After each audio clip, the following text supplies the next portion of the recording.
Hey everyone, it's Anthony Ramos, and I have a treat for you today. Peppermint's new album, A Girl Like Me, Letters to My Lovers, is finally available. And let me tell you, the lead single, Best Sex, has a music video that you have to go click and find right after you watch this interview. Peppermint, how are you? Honey, I am feeling fantastic, Anthony. It's so good to see you You too. again. Congratulations. The album is out. What does it feel like for you? Because this really has been something you've been working on a really long time and put so much thought and consideration into. I mean, I know that when we were hanging out together a year ago, I told you about at least some of the beginnings of this. And so, yeah, it feels so full circle to finally have it out. Like that's the biggest relief for me is that like it's out there, it's in the world. Whatever happens, I'm really happy that it's just out. Peppermint, this album, is you're working with Warner Brothers, and that's major. What is it like? I mean, that's a big deal. Warner Brothers has been around a long time. For them to, want to sign on with you and kind of help your music get out there. What does that mean for you? Well, it's in partnership with my management company and record label. I've put out music before, uh, completely independent, which is a different experience. And but it's a common one, I think, for most artists are obviously independent. And so the number one thing for me is the joy of being able to share part of my story, getting it out there for people that's available, right? And so that's the number one thing. But then being able to have the partnership with Warner and of course my record label and management company now, which I've been with my management for a while, but they now have a record label, and so this is a bit of a new journey for certainly for me, and then with them, it's newer with us together. And so being able to do that, I mean, it's just like a big signal boost, and it feels amazing to be able to have someone else who you can roll ideas off of or bounce ideas off of, or will give their opinion or maybe even a suggestion about the music or something, a video. And so, I mean, honestly, a lot of the approach to this, while it's purely my experience, bringing my relationship to life on film and on an album, it would have been a completely different project had I not had the support of the folks at the record label, PEG Records, and also my management company and Warner. And it just feels great. Yeah, you mentioned that music video, so let's talk about that. Best Sex. Oh my God. So I got flagged today. what's that? We got flagged. We officially got flagged by YouTube. It should be also the subtitle is Peppermint and Her Revolving Door of Men. Is that's what I know. That was a fun one to watch. I bet it was a fun one to film. Tell me what that was like, because we definitely see a new side. Yeah, no matter what way you cut it, this is definitely a new side of it. It couldn't not be a new side of me, because just this is the first time I've ever put out music that dealt with some of the subject matter, and some of it is serious. A lot of the things that some of the people in the trans community experience, as you know, are more on the serious side of things. But I also wanted to be able to focus on the joy of just being a queer person. And one of the things that I think is missing, and you know about this in all your time working with GLAAD and probably just being alive, that there are really not that many, there's really not that many examples of musicians who are out and queer, who are singing about their queerness and in a way that's straightforward and just in their music. Now we have people like Shia Diamond and Troye Sivan and so many others, but these are all obviously a newer generation of people. Some of the greats of yesteryear, who we now know are queer, some of whom have come out, have never had the opportunity to really just sing about their partner in a way that's just, they don't have to code it, right? And so that's one of the things that I wanted to do, is be able to sort of tell my story, and maybe someone who's a young trans person, it'll resonate with them, hopefully, and they'll see that we are involved in crazy, passionate, sloppy, messy relationships that are sexual as well. And the video is that in 3D. According to YouTube, it's not appropriate for younger ages. You gotta have a disclaimer now, right? Something like that. Yeah, I'm good with it. Yeah, I mean, you know, it's certainly not raunchy, but well, it's a little raunchy.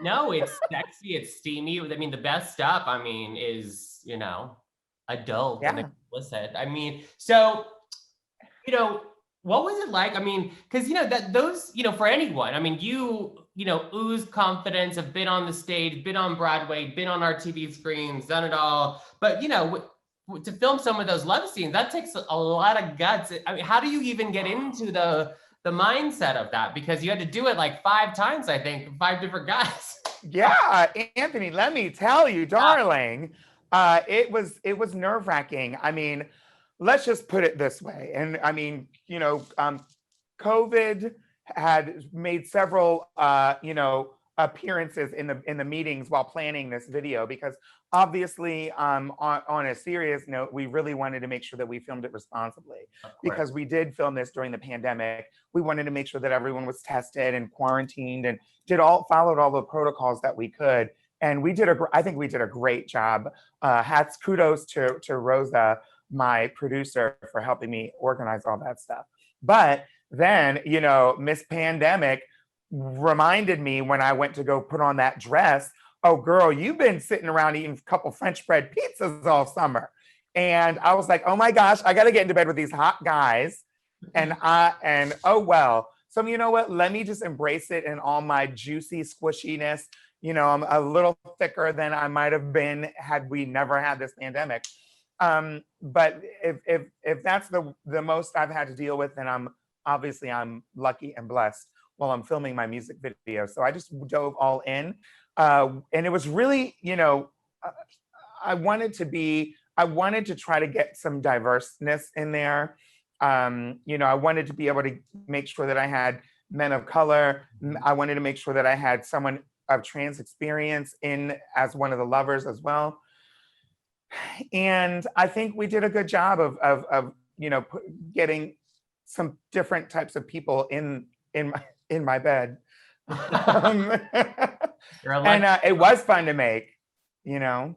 And you look great, by the way. I thought, I mean, it was delicious, and it was everything. I mean, you know, when you have a video called or a song called Best Sex, the video has got to deliver in the sex. It has to, right? I wasn't going to be sitting around playing cards, you know. Exactly. I want to talk. Okay, so let's have a little fun. So the rest of the album, obviously, Best Sex is the first single. So I'm going to go through the names of your of the following tracks, and I want you to say the first word that comes to your mind. Okay. Okay. So we'll start with Submission. Oh my gosh. I would say Best Sex. Okay. For sure.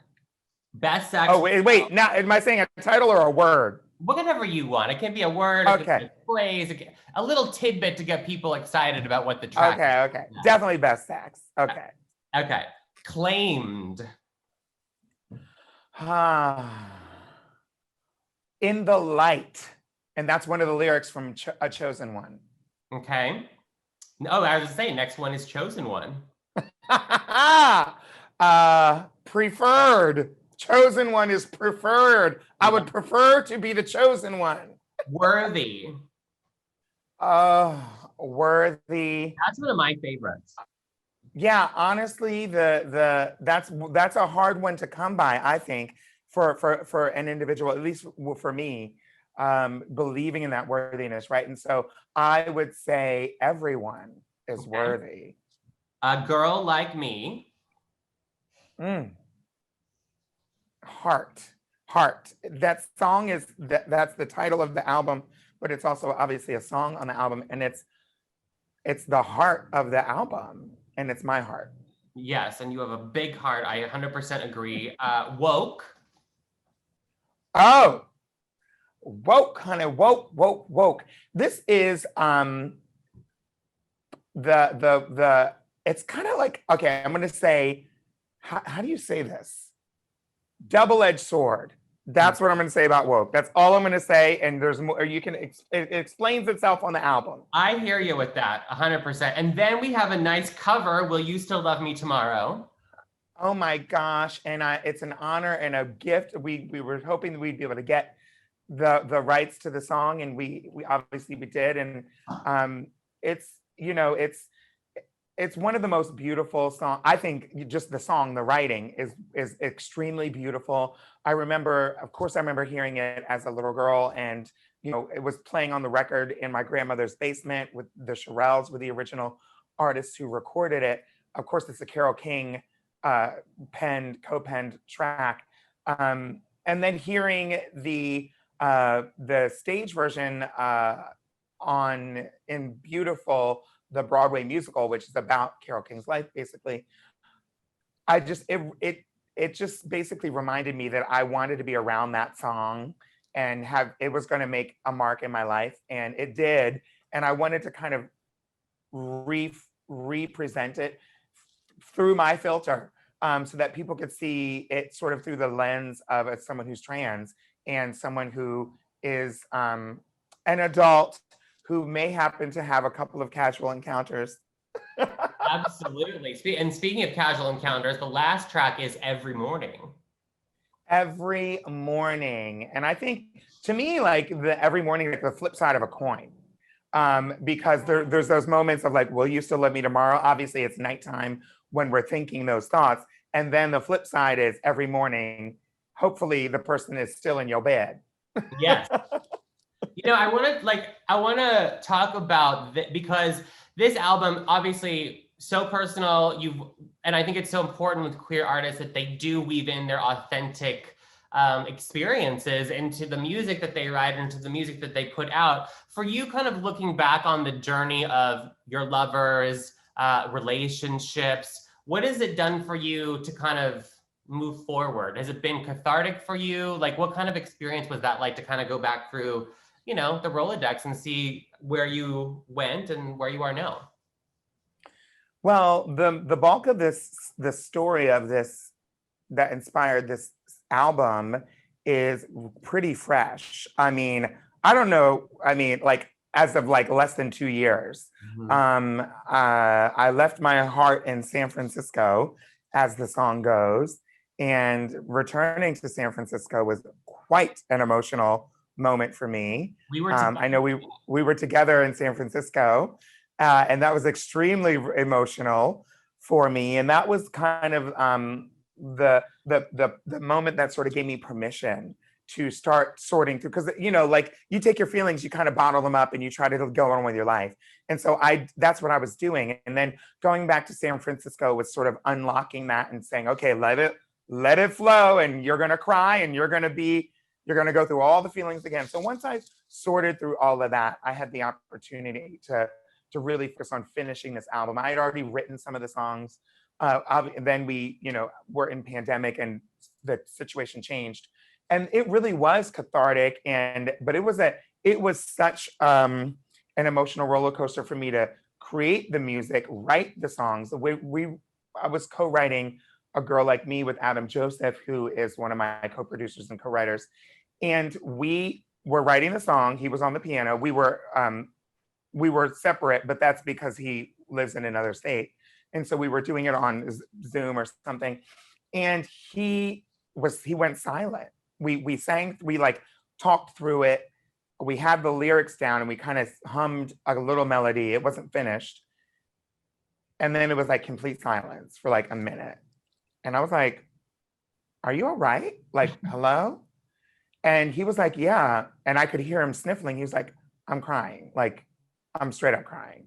And I was too, because it was so emotional and it got awkward. We're so comfortable with each other. We've written almost all my music together, but it was very like emotional and just took us to a vulnerable place. And so that I've had that experience a few times, just writing the music and then going to film. Because what we did because of COVID, we can't, like, we can't travel all around and come and go when we please. So after a quarantine and testing and all this stuff, we said, let's just lock everyone in and shoot the whole album. And so that's what we did. And my co-star Levi Smith traveled from Nevada, and we had to go through my relationship moment by moment, reenacting. It was some kind of sick game, I don't know. But now that it's done, I tell you, I feel like $1,000,000. If you break up, hire an actor who looks like your ex and reenact all the arguments. But this time, since you hire the actor, you get to win all the arguments, and everything's great. It went the way it should have gone. See, that's therapy right there.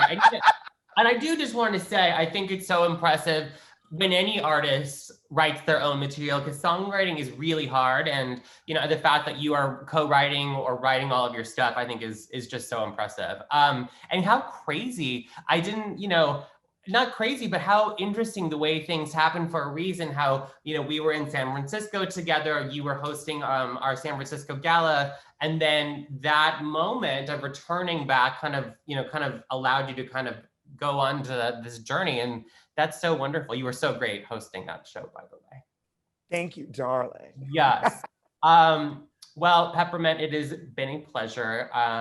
Everyone, reminder that Best Sex, the video and single, is out. Go check that out. And the rest of the album, A Girl Like Me, Letters to My Lovers, is also out. So check it out. And I can't wait. It sounds like we're going to have more music videos and content coming not too long from now. And that's true. At the end of the month, we're actually doing a short film of the entire album. So it's kind of like a visual album, and that's coming. And then on top of that, we are just announcing today a vinyl campaign, doing a crowdfunding campaign for people to be able to invest in the experience of having a collector's version of this body of work, of this music, on vinyl. And so I'm announcing that on my social media probably as we speak. And in addition to that, I have a performance that I'm doing. I'm offering up a performance on my Twitch channel on the 24th at 5 p.m. Eastern, which is A Girl Like Me Letters Live. And I'm just doing a live performance of some selections. And also y'all will get a chance to, we're also gonna be, since it's around the same time that the short film launches, we're gonna be talking to some of my co-stars in the film who played my boyfriend, and also some of the co-writers and producers in the music. So people can kind of hear who else has been supporting me on this journey. So that's on the 24th. It's a whole experience, and you're really making the best of the situation with this crazy world that we're in. Oh, you know what? Speaking of crazy world, Peppermint, while I have you, why don't you talk to me? While I have you, yeah. Why don't you remind everyone, because it's important, we're getting close, why especially LGBTQ people need to show up in November and vote, whether it's voting now with the mail by mail ballot or in person. Why must all of us LGBTQ people show up and vote? Look, I mean, voting is not the only way, but it is certainly an important way, one of the most important ways to participate in your democracy, your system of government. That's what's set up for us. And if we don't participate in those things, someone else will make the decision. And we already know what our lives are like when someone else is making those decisions for us. And it's extremely important that we exercise our right to vote. And that doesn't cancel out anything else we have to do. Yes, we have to march. Yes, we have to protest. Yes, we have to run for office ourselves. Yes, we have to, have these personal conversations with our families to get them more understanding about who we are as queer people or as minorities. And so all that stuff is really important. I think equally as important as voting, but we cannot leave voting out, because for sure, when we don't vote and we hand over the positions of power to whoever wants to make those decisions without us, they will certainly not be thinking of us when they do make those decisions. Peppermint for president. I like the sound of that. Me too. Yes. Well, Peppermint, thank you. Okay, reminder, everyone. Best Sex video, go watch it right now. A Girl Like Me, Letters to My Lovers, go stream that now. Follow her on Twitch. There's lots of exciting things happening. A virtual experience, film is coming, a live performance is going to be coming. So follow her Instagram, Twitch, all of it. Peppermint, it's always a pleasure. Thanks for all the support you always have for GLAAD. And I will hopefully see you in person very soon, but we'll talk soon. I'm sure we will.